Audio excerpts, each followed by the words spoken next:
Dosen nyentrik.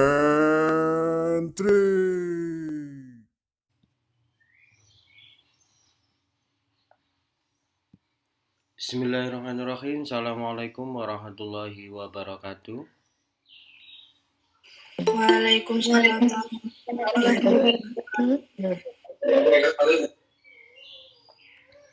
Ya, seperti yang sudah saya sampaikan di grup bahwa hari ini presentasi kelompok, dan materi sudah dikirimkan.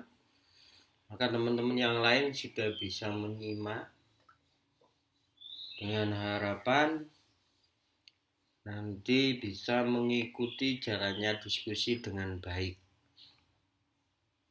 Nah, untuk mempersingkat waktu biar nanti tidak terlalu lama, maka saya persilakan untuk Mbak Diwi sama Mbak Dania ya untuk presentasi dipersiapkan sambil menunggu yang lainnya. Kalau dipersiapkan langsung presentasi, karena jika nanti menunggu penuh mungkin sangat lama, waktunya akan habis. Silakan Mbak Dewi dan Mbak Dania.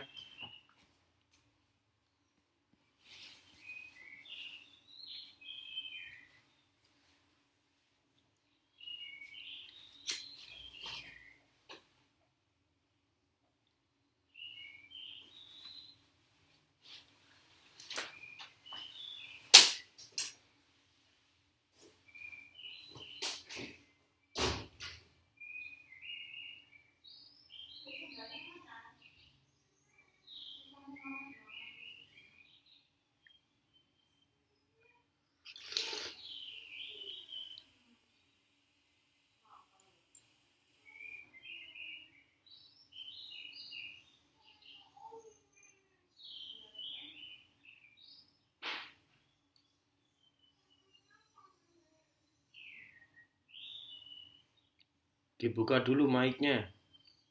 Masih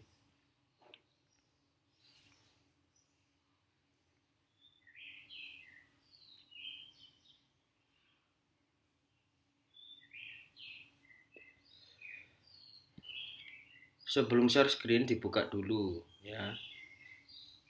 Di unmute dulu baru nanti share PPT.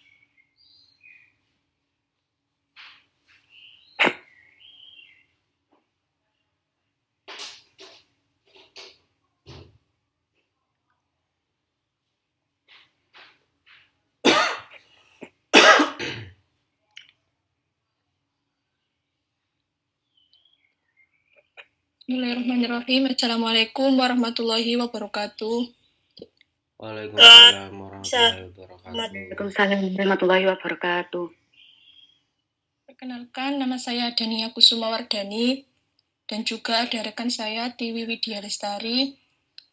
Kami dari kelompok 2 yang akan mempresentasikan tentang genre sastra prosa. Langsung saja akan dimulai oleh Mbak Tiwi.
Untuk yang pertama, saya akan mempresentasikan tentang pengertian.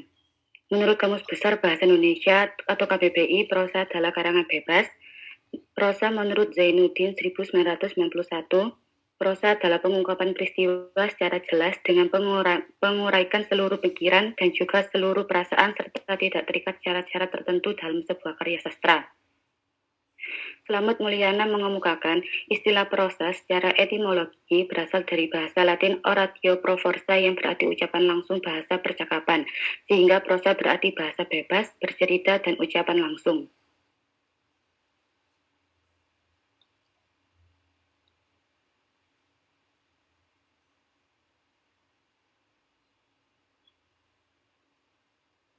Kemudian menurut isinya prosa dibagi menjadi dua, yakni prosa fiksi dan prosa non-fiksi. Baik, yang pertama akan saya jelaskan tentang prosa fiksi.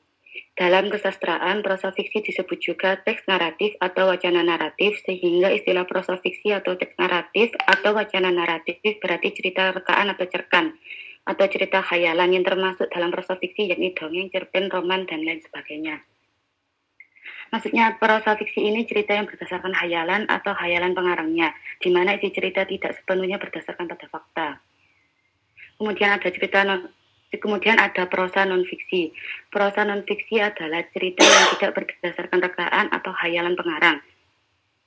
Yang termasuk prosa non-fiksi yakni biografi, autobiografi, sejarah, dan lain sebagainya. Jadi kalau yang prosa non-fiksi ini merupakan kisah nyata atau kisah faktual dari peristiwa atau informasi. Buku, teks, artikel, surat kabar juga termasuk dalam kategori ini.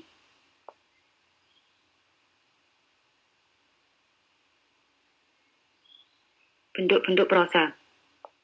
Prosa lama. Prosa lama merupakan karya sastra yang belum mendapat pengaruh dari kebudayaan barat, sehingga jarang sekali atau bahkan tidak mencantumkan pengarangnya. Prosa lama merupakan prosa bahasa Indonesia yang belum terpengaruhi budaya barat. Beberapa contoh prosa lama yakni meliputi kisah para nabi, legenda Tangkuban Perahu, Kancil dan Harimau. Ciri-ciri prosa lama ada bersifat statis, bersifat anonim, bahasanya bersifat klise.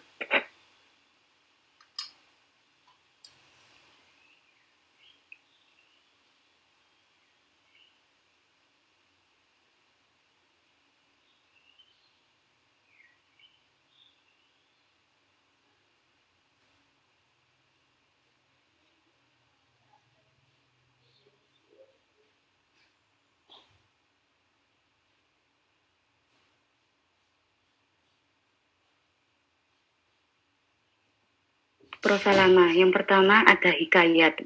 Menurut Kamus Besar Bahasa Indonesia,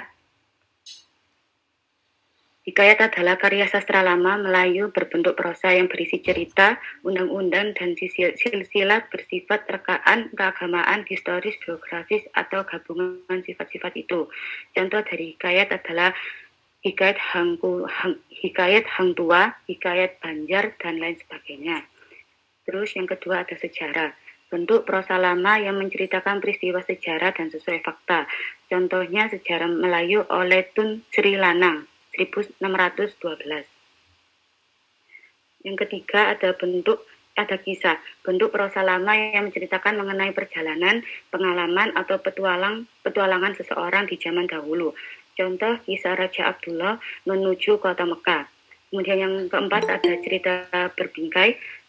Bentuk prosa lama di mana cerita di dalamnya terdapat cerita lagi yang disampaikan oleh tokoh di dalamnya. Contoh Berbingkai 1001 Malam.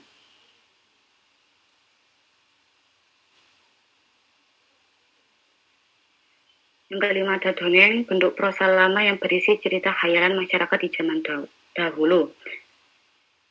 Yang pertama ada mite atau dikenal juga mitos, yang isinya berhubungan dengan kepercayaan dan hal-hal gaib yang dipercaya oleh masyarakat tertentu. Contohnya Nyi Roro Kidul. Selanjutnya ada legenda. Legenda merupakan dongeng yang menceritakan tentang asal-usul terjadinya suatu peristiwa atau tempat. Contoh legenda Danau Toba, legenda Tangkuban Perahu, dan lainnya.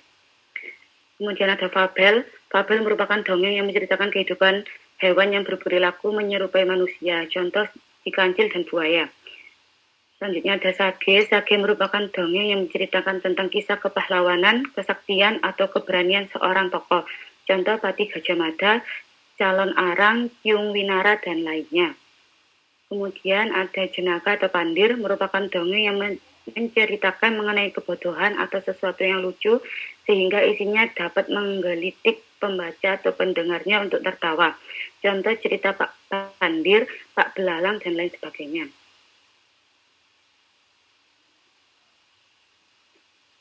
Selanjutnya ada parabel. Parabel merupakan jenis dongeng yang kisah ceritanya mengandung nilai-nilai pendidikan, baik pendidikan moral, agama, atau nilai pendidikan lainnya yang disampaikan secara tersirat. Contoh parabel yang terkenal adalah Malin Kundang dan Kabayan.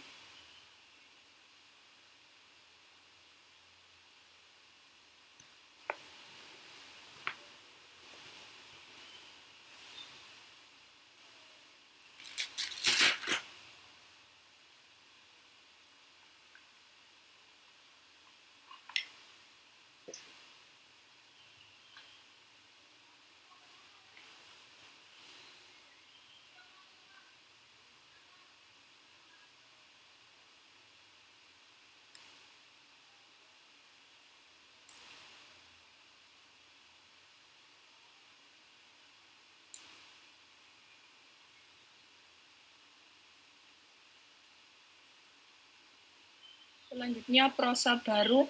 Prosa baru ini terdiri dari cerpen, novel, roman, biografi, kritik, resensi, dan juga esai. Pengertian cerpen menurut KBBI adalah sastra kisahan pendek atau kurang dari 10.000 kata yang memberikan kesan tunggal yang dominan dan memusatkan diri pada satu tokoh dalam satu situasi atau pada suatu ketika. Ciri-ciri cerpen yang pertama memiliki jumlah kata tidak lebih dari 10.000 kata. Yang kedua, pemilihan katanya sederhana sehingga memudahkan para pembaca untuk memahaminya. Yang ketiga, bersifat fiktif. Yang keempat, memiliki proporsi penulisan yang lebih singkat dibandingkan dengan novel. Dan yang terakhir, memberikan pesan dan kesan yang sangat mendalam sehingga pembaca akan ikut merasakan kesan dari cerita tersebut. Unsur intrinsik dan ekstrinsik cerpen. Yang pertama ada unsur intrinsik, ada tema. Tema itu merupakan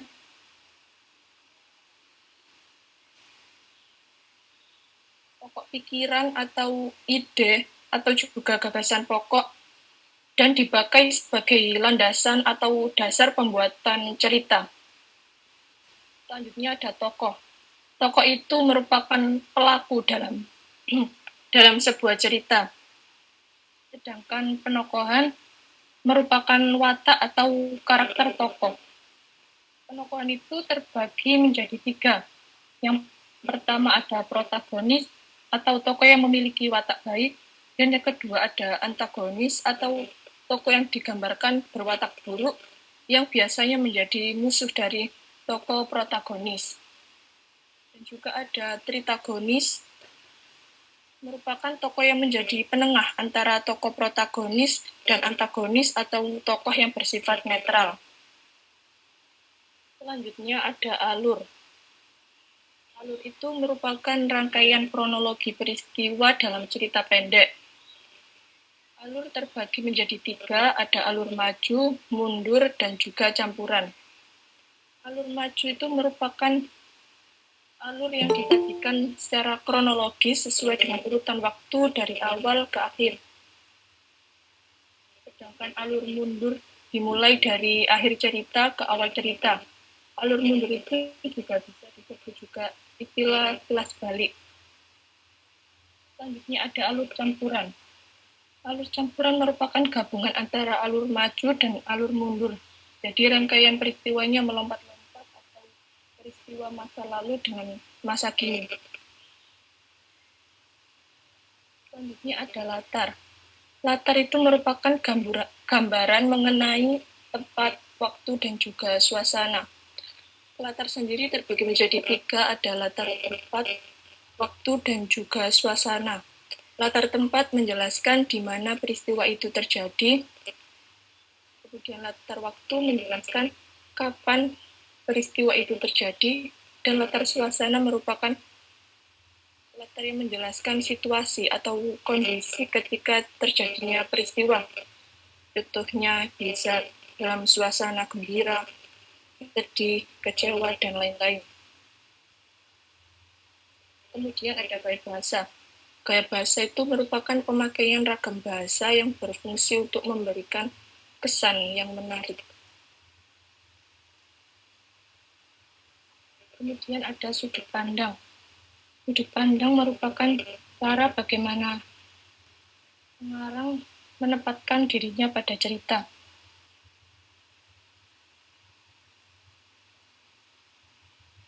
Ada sudut pandang orang pertama, kedua, dan juga ketiga.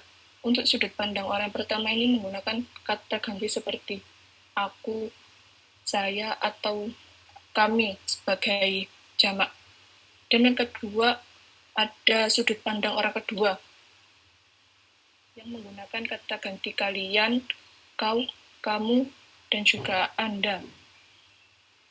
Untuk sudut pandang yang ketiga biasanya menggunakan kata ganti ia, dia, dan juga mereka.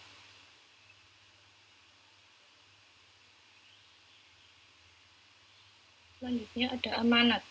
Amanat itu merupakan pesan moral yang ingin disampaikan oleh penulis kepada pembaca. Unsur ekstrinsik dalam cerpen yang pertama ada latar belakang masyarakat, yang kedua latar belakang penulis, dan yang ketiga ada nilainya terkandung dalam cerpen tersebut. Nilai-nilai itu tersebut ada 4, yakni nilai moral, adat atau budaya, agama atau religi, dan juga sosial. Nilai moral itu biasanya berkaitan dengan akhlak atau etika yang berlaku di masyarakat. Nilai adat atau budaya berkaitan dengan tradisi dan adat istiadat yang berlaku. Kemudian nilai agama atau religi berkaitan dengan ajaran agama atau ketuhanan. Sedangkan nilai sosial berkaitan dengan norma-norma yang berlaku di masyarakat tersebut. Selanjutnya, struktur cerpen.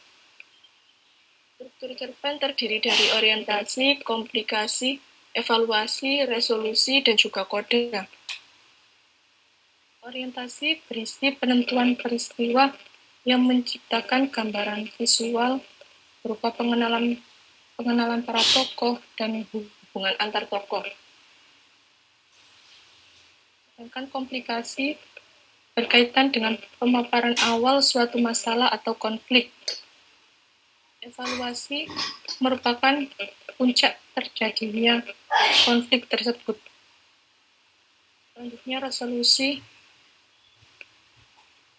mengenai solusi permasalahan dari konflik tersebut.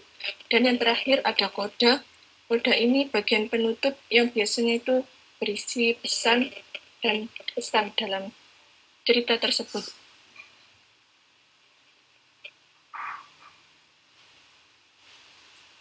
Kedua, novel. Menurut KBBI, novel adalah karangan prosa yang panjang, mengandung rangkaian cerita kehidupan seseorang dengan orang di sekelilingnya dengan menonjolkan watak dan sifat pelaku. Ciri-ciri novel yang pertama, jumlah kata lebih dari 35.000. Yang kedua, tokohnya lebih banyak dalam berbagai karakter. Yang ketiga, jumlah waktu rata-rata yang dipergunakan buat membaca novel paling pendek itu diperlukan waktu minimal 2 jam. Dan yang terakhir, jumlah halaman novel minimal. Untuk unsur intrinsik dan ekstrinsik novel itu sama dengan cerpen.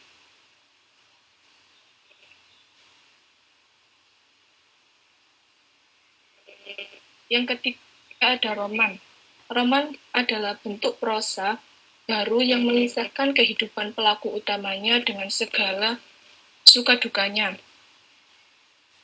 Ciri-ciri roman, pertama ada roman itu bercerita tentang tokoh yang tidak nyata atau fiktif. Yang kedua, roman biasanya disusun secara runtut dan kompleks. Yang ketiga, roman menceritakan secara detail watak dari tokoh tersebut. Dan yang keempat, roman bercerita dari awal kehidupan hingga akhir kehidupan tokoh. Berdasarkan kandungan isinya, roman dibedakan atas beberapa macam. Ada roman pretendens, ada roman sejarah, roman psikologis, roman sosial, roman detektif. Yang pertama ada roman pretendens, yang di dalamnya itu terselip maksud tertentu atau yang mengandung pandangan hidup yang dapat dipetik oleh pembaca untuk kebaikan. Contoh roman pretendens adalah yang pada layar terkembang oleh karya Sultan Takdir Ali Syahbana. Yang kedua, roman sejarah, yaitu roman yang berisi historis, peristiwa-peristiwa sejarah, atau kehidupan seorang tokoh dalam sejarah. Contoh Surapati oleh Abdul Muiz. Dan yang ketiga, roman psikologis. Roman ini lebih menekankan gambaran kejiwaan yang mendasari segala tindak dan perilaku tokoh utamanya. Contoh Belimbu oleh Armi Cimpane. Dan yang keempat, roman sosial memberikan gambaran tentang keadaan masyarakat. Contoh, Sengsara Membawa Nikmat oleh Tulis ST. Dan yang terakhir, roman detektif. Roman detektif ini isinya itu berkaitan dengan kriminalitas. Dalam roman ini yang sering menjadi pelaku utamanya itu seorang agen polisi yang tugasnya membongkar berbagai kasus kejahatan. Salah satu contoh roman detektif itu adalah Mencari Pencuri Anak Perawan karya Suman HS. Yang keempat, biografi. Pengertian biografi sendiri itu merupakan riwayat hidup tokoh yang ditulis oleh orang lain, baik tokoh tersebut masih hidup ataupun sudah meninggal. Sedangkan riwayat hidup yang ditulis sendiri itu disebut autobiografi. Ciri-ciri biografi yang pertama harus berisi tentang fakta dari pengalaman hidup tokoh tersebut. Yang kedua, bentuk penyajiannya narasi atau penceritaan. Dan yang ketiga, menceritakan peristiwa penting yang pernah dialami tokoh dalam hidupnya, sehingga pembaca mendapatkan inspirasi, motivasi, dan tentunya teladan bagi kehidupannya. Struktur teks biografi, yang pertama ada orientasi. Orientasi ini bisa mencakup kemenangan tokoh, latar belakang peristiwa, dan lainnya. Kemudian, peristiwa atau masalah ini berisi rangkaian peristiwa penting yang dialami tokoh tersebut. Dan yang terakhir ada reorientasi atau penutup. Berisi pernyataan atau simpulan mengenai rangkaian peristiwa tersebut. Ini ada contoh teks biografi Jenderal Sudirman. Karena banyak ya, jadi mungkin nanti bisa dibaca sendiri oleh teman-teman semuanya.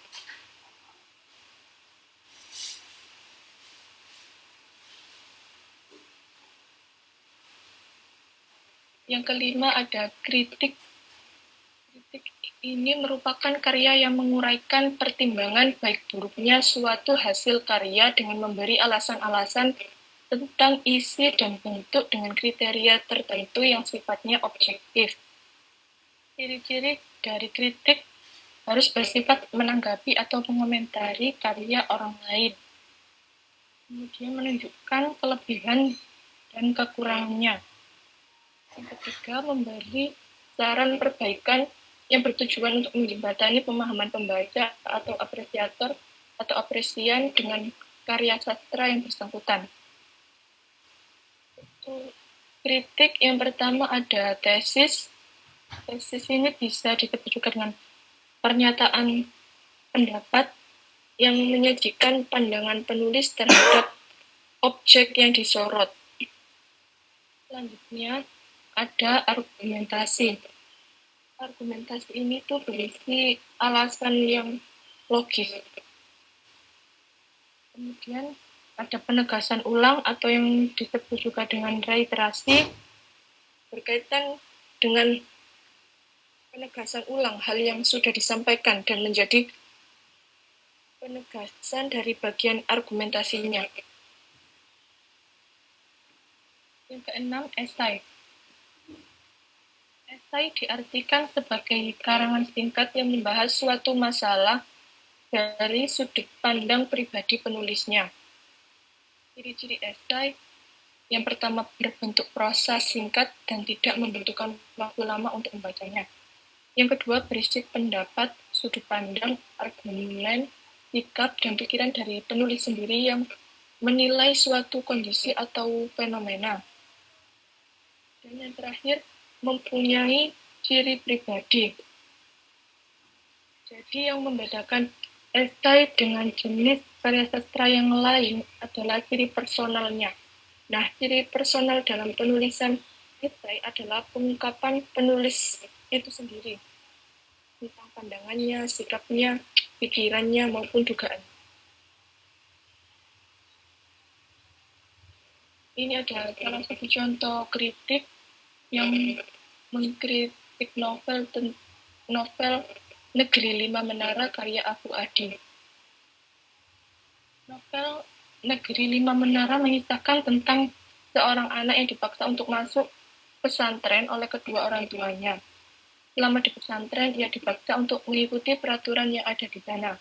Apabila ia melanggar, maka hukumnya adalah dirinya harus mencari kesalahan orang lain lalu mencatatnya ke dalam kartu khusus yang diberikan oleh pesantren tersebut. Novel Negeri Lima Menara ini disajikan dengan bahasa yang ringan sehingga sangat mudah dipahami oleh semua kalangan. Beberapa istilah yang digunakan pada novel tersebut juga tidak membingungkan para pembacanya. Penulis juga memberikan beberapa penjelasan yang mendetail terkait nama tempat dan beberapa fakta yang disebut otentik. Sangat disayangkan, novel Negeri Lima Menara ini terbit setelah novel Laskar Pelangi, sehingga terkesan membuntuti jalan ceritanya. Namun, di samping semua itu, novel ini telah berhasil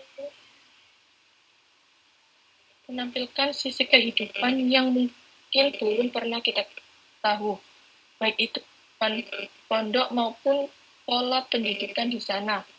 Novel Negeri Lima Menara ini sangat menginspirasi dan tentunya akan sangat cocok bagi para pemimpi sejati.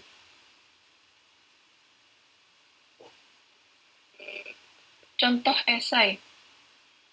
Candu, sebuah kata yang tepat untuk menggambarkan keterikatan masyarakat kita pada media sosial. Semua kalangan seakan terjerat dalam rutinitas yang sama setiap harinya, terlebih lagi kaum remaja. Remaja larut dalam aktivitas yang satu ini hampir sepanjang hari. Tentunya ada keasikan tersendiri sehingga remaja betah berlama-lama dan menemukannya. Salah satunya sebagai wadah menuangkan berekspresinya. Penggunaan media sosial di kalangan remaja akan memberikan dampak bagi pengguna. Remaja yang tentunya masih dalam usia belajar sering terganggu waktu belajarnya.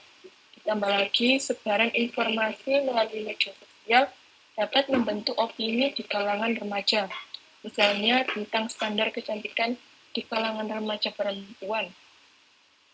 Hal lainnya yang sangat berbahaya dari media sosial adalah pornografi dan kejahatan melalui internet.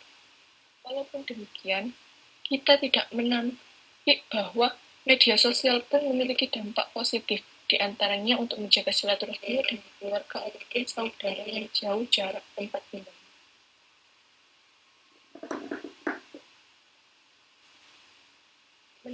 Mendapatkan ilmu pengetahuan baru sebagai sumber penyebaran informasi, memperluas jaringan pertemanan, dan sebagai media promosi bisnis.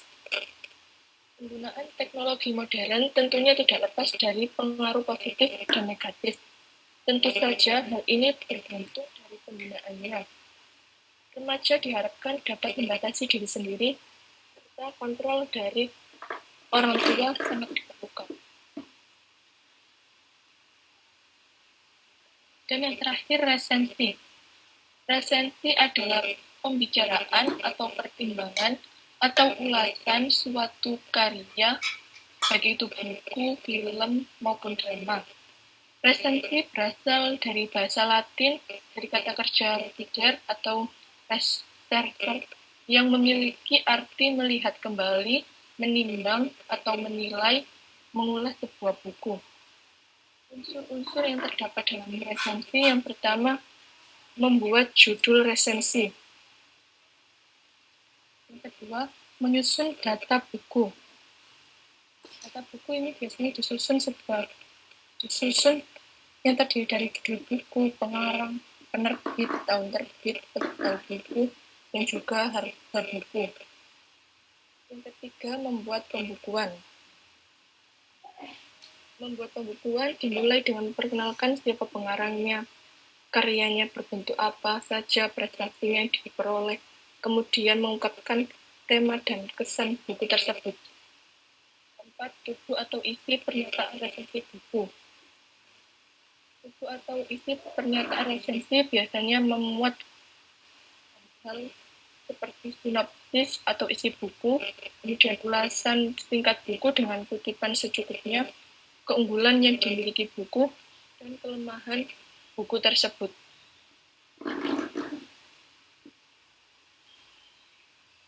Baik, mungkin ada pertanyaan dari teman-teman semuanya.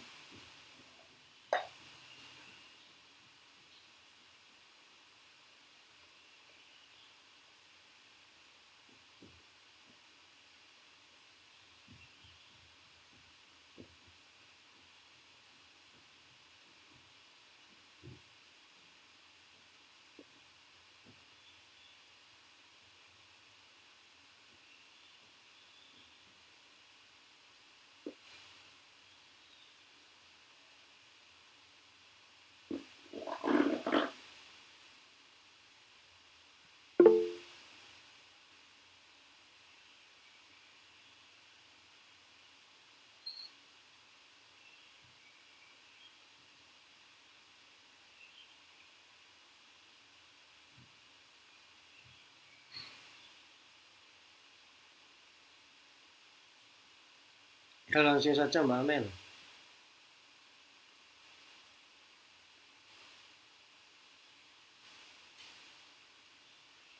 Assalamualaikum warahmatullahi wabarakatuh. Waalaikumsalam warahmatullahi wabarakatuh. Tadi disebutkan kalau ciri-ciri prosa lama, salah duanya ada bahasanya bersifat klise, terus bahan bersifat anonim juga. Nah, kemarin waktu membahas karya sastra puisi kan ada ciri-ciri puisi lama di mana dia kan juga bahasanya bersifat klise dan tidak diketahui nama pengarangnya. Pertanyaan saya, kenapa puisi itu berdiri sendiri? Kenapa dia tidak bisa digolongkan ke dalam prosa? Terima kasih.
Tadi pertanyaannya Mbak Amel itu apa? Kenapa puisi nggak termasuk ke dalam prosa ya? Iya.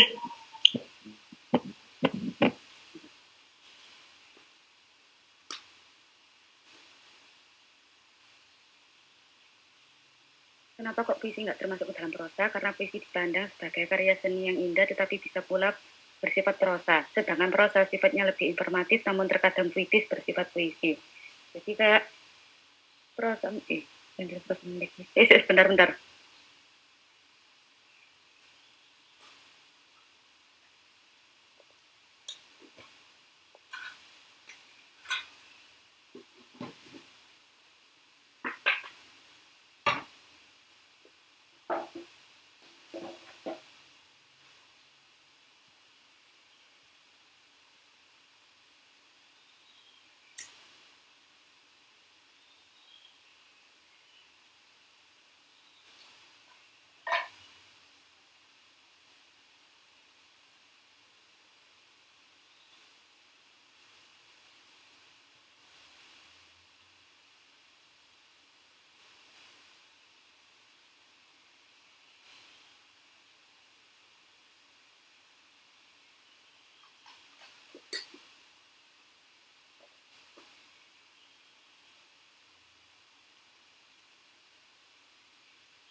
Baik, akan saya jawab dari pertanyaan Mbak Amel tadi, mengapa puisi tidak termasuk dalam prosa, karena kan puisi ini bukan karangan bebas, jadinya dalam puisi itu tidak terikat oleh syarat-syarat tertentu.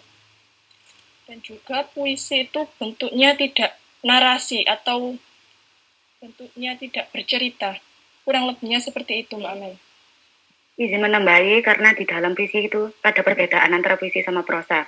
Perbedaan yang mendasar antara puisi dan prosa adalah sifatnya. Prosa memiliki sifat yang pragmatis atau realistis, dan sementara puisi lebih bersifat kiasan. Soalnya kan kalau kita berpuisi kan biasanya lebih gimana ya? Lebih mengikuti kayak perasaan dan lebih bebas, nggak kayak prosa. Kalau prosa kan biasanya berdasarkan hayalan atau cerita pengarangnya. Sementara puisi lebih bersifat selain itu perasaan lebih bebas. Ya seperti itu kurang lebih.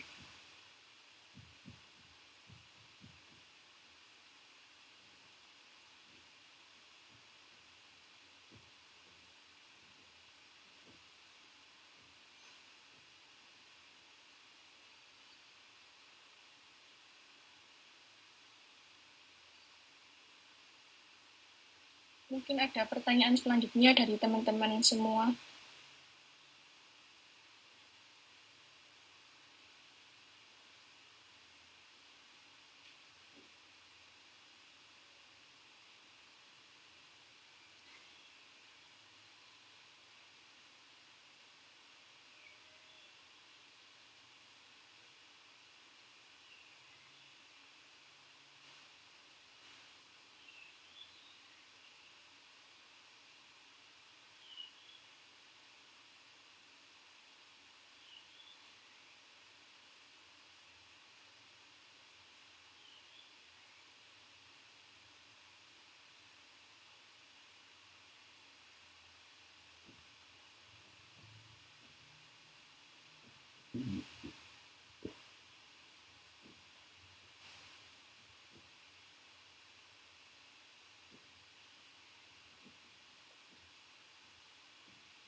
Bagaimana Mbak Amel, barangkali penjelasan yang saya sama Dania, jawaban yang saya sama Dania jelaskan tadi sudah paham apa mboten?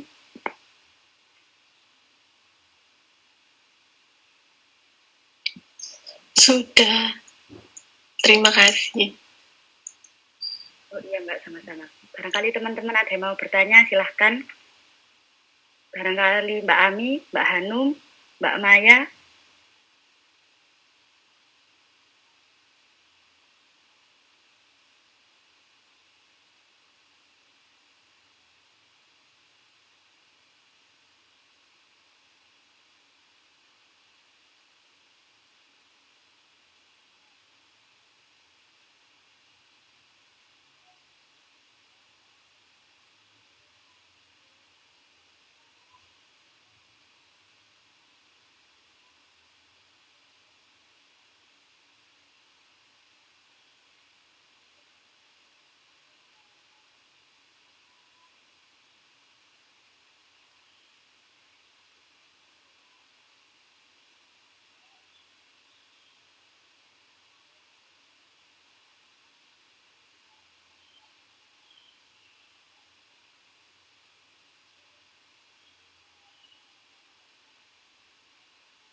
Baik, karena tidak ada yang bertanya lagi, presentasi akan saya tutup.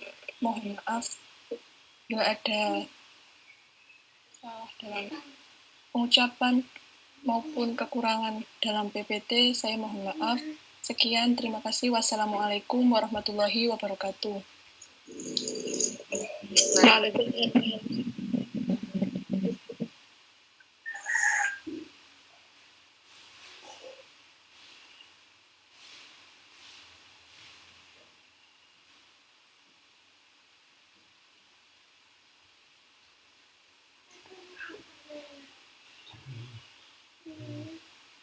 Nah,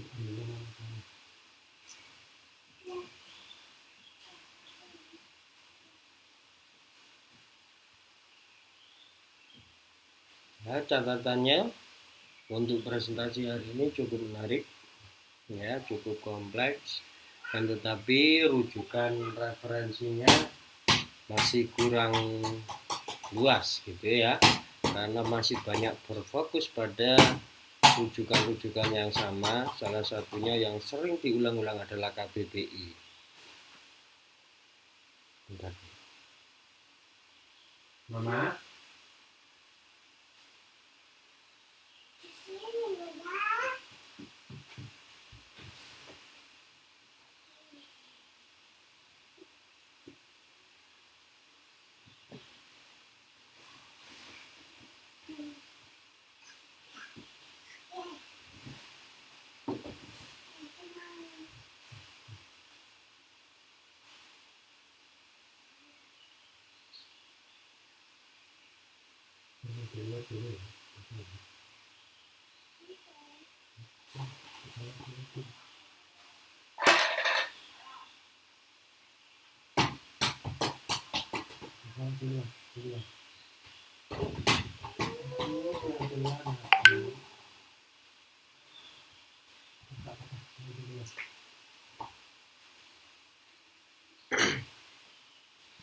Dan untuk yang lainnya masih pasif ya.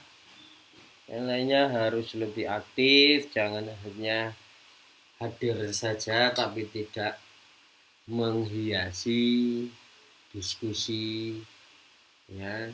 Jadi jangan seperti itu, yang lain-lain harus lebih aktif. Dan pertanyaan tadi cukup menarik, cukup bagus dan sudah ditanggapi. Tidaknya jawabannya memang seperti itu, tidak jauh ya. Yang perlu ditekankan bahwa secara struktur kedua antara puisi dan antara prosa itu berbeda secara unsur ya.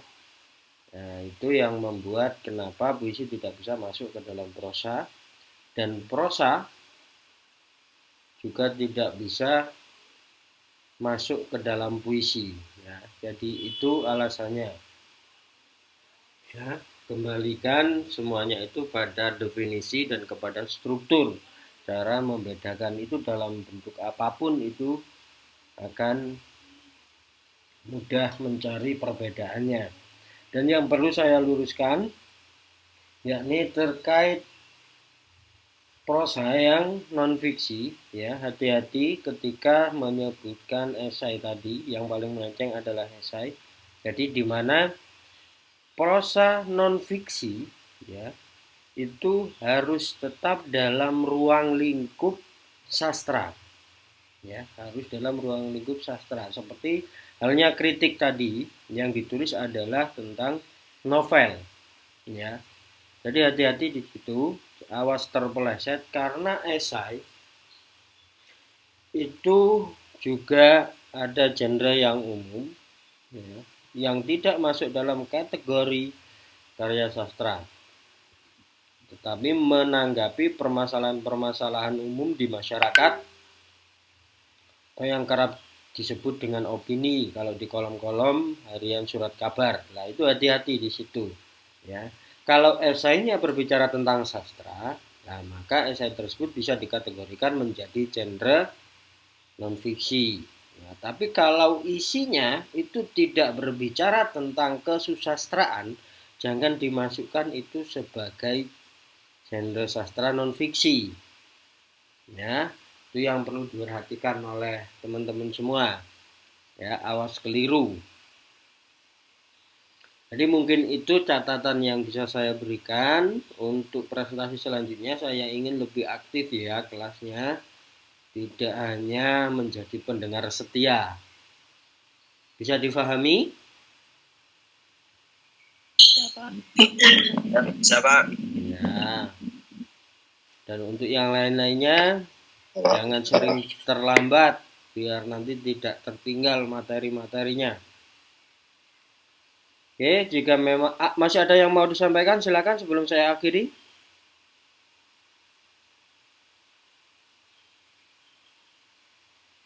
Belum ada? Baik, jika memang belum ada, maka pertemuan hari ini bisa kita akhiri. Kurang lebihnya saya mohon maaf. Saya akhiri. Wassalamualaikum warahmatullahi wabarakatuh. Waalaikumsalam warahmatullahi wabarakatuh.